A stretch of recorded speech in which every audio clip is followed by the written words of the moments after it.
मित्रों, सादर जय श्री कृष्ण। हमारे YouTube चैनल में आप सभी का बहुत बहुत स्वागत है। मैं हूँ आपके साथ विशाल शास्त्री। आज हम आपको पुरुषोत्तम मास अधिक मास का 19वां अध्याय सुनाने जा रहे हैं। इस कथा को आप अंत तक जरूर सुनिएगा और अधिक से अधिक लोगों को शेयर भी कीजिएगा।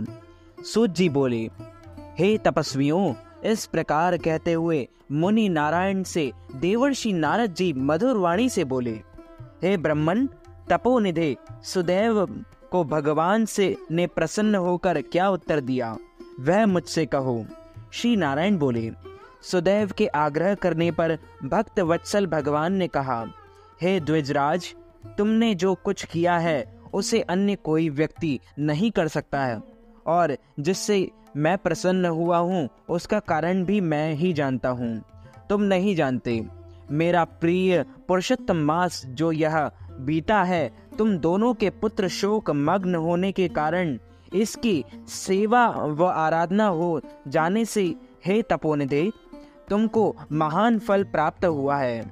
इस पुरुषोत्तम मास में जो मनुष्य एक दिन भी उपवास कर लेता है, वह असंख्य पापों से नाश कर विमान में बैठ वैकुंठ को प्राप्त होता है।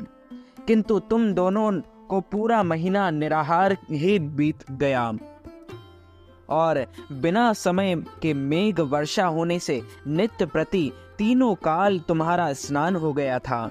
मेघ जल से स्नान कर लेने से और अखंड उपवास हो जाने से जो पुत्र शोक रूपी सागर में डूबे रहने के कारण तुमको मालूम नहीं हुआ था, इस प्रकार अनजाने में तुम्हारा पुरुषोत्तम मास का सेवन पूर्ण हो गया। तुम्हारी इस साधना की समानता कौन कर सकता है?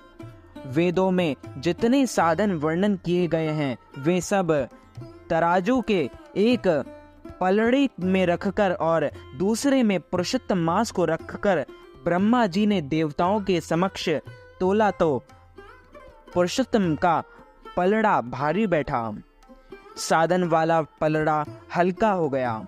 अतः पुरुषोत्तम मास सब प्राणियों को सर्वत्र पृथ्वी पर पूजने से फलदायी है। इसलिए हे वत्स, तुम सब प्रकार से धन्य हो, क्योंकि तुमने इस मास में महादारुण तप किया है। जो मनुष्य का जन्म प्राप्त कर श्री पुरुषोत्तम मास में स्नान दान व्रत उपवास नहीं करते, वे जन्म जन्मांतर में दरिद्री होते हैं।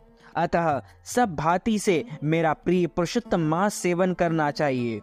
जो इसका सेवन करेगा वह भाग्यवान, धन्य और मेरा प्रिय पात्र होगा। श्री नारायण बोले, हे मुने, ऐसा कहकर जगदीश्वर हरि भगवान अंतर्ध्यान हो गए। अपनी स्त्री सहित सुदैव पुरुषोत्तम मास के आराधन से जीवित हुए पुत्र सुखदेव को देखकर दिन रात अत्यंत प्रसन्न रहने लगा और कहता कि हमारी अज्ञानता में पुरुषोत्तम मास की आराधना हो जाने से वह हमें कितना फलदायक हुआ। जो मेरा हुआ पुत्र जीवित हो गया, बड़े आश्चर्य की बात है। ऐसा मास कहीं भी नहीं देखा।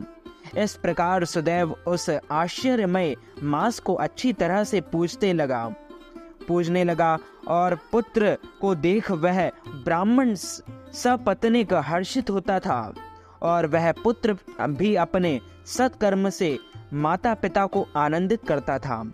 सुदैव पुरुषोत्तम मास की स्तुति करते हुए विष्णु भगवान की पूजा करने लगा और कर्म मार्ग से होने वाले फल की इच्छा छोड़कर केवल भक्ति मार्ग में ही रहने लगा।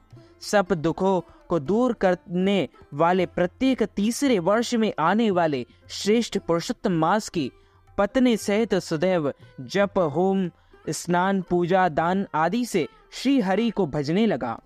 1000 वर्ष तक रात दिन सब विषयों को भोग कर स्त्री सहित सुदैव बैकुंठ लोक को गया, जो योगियों को भी दुर्लभ है।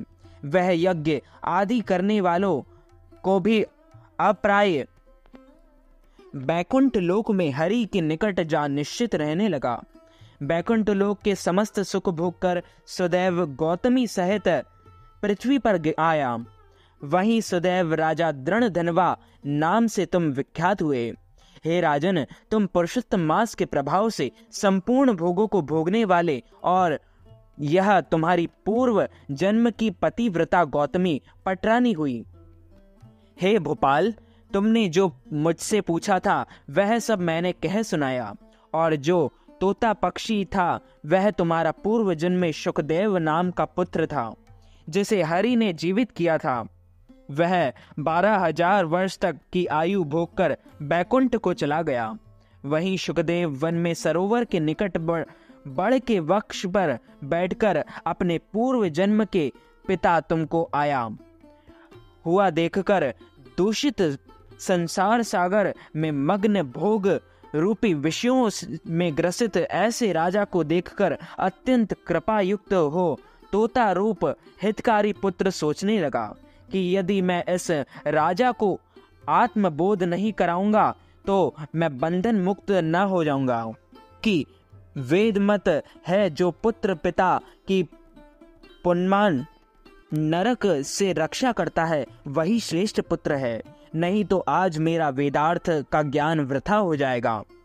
इसलिए वह अपने पूर्व जन्म के पिता के उद्धार करने का विचार करके कहने लगा। वाल्मीकि मुनि बोले, हे निष्पाप, जो कुछ तुमने पूछा वह सब मैंने सुना दिया। अब मैं पाप नाशिनी सरयू नदी के किनारे जा रहा हूँ। श्री नारायण बोले। इस प्रकार वाल्मीकि जी यशस्वी दृढ़धनवा राजा को पूर्व जन्म का चरित्र कहकर जाने लगे। तब वाल्मीकि मुनि को महाराज दृढ़धनवा ने नमस्कार किया और पुनः कुछ कहने लगे।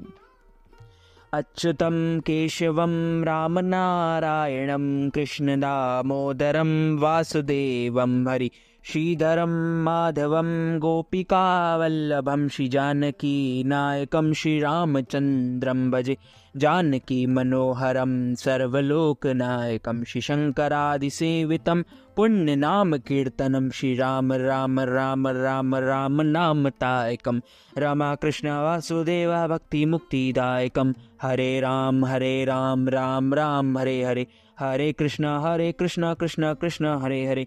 बोलिए श्री लक्ष्मी नारायण भगवान की जय, बाके बिहारी लाल की जय, श्री राधे कृष्ण भगवान की जय। तो मित्रों, हमारे इस ज्ञानवर्धक वीडियो को अधिक से अधिक लोगों को शेयर कीजिएगा, लाइक कीजिएगा, कमेंट कीजिएगा, और यदि आपने हमारे और आपके YouTube चैनल को अभी तक सब्सक्राइब नहीं किया है तो सब्सक्राइब भी ज़रूर कर लीजिए। आप सभी को सादर जय श्री कृष्ण, सादर धन्यवाद।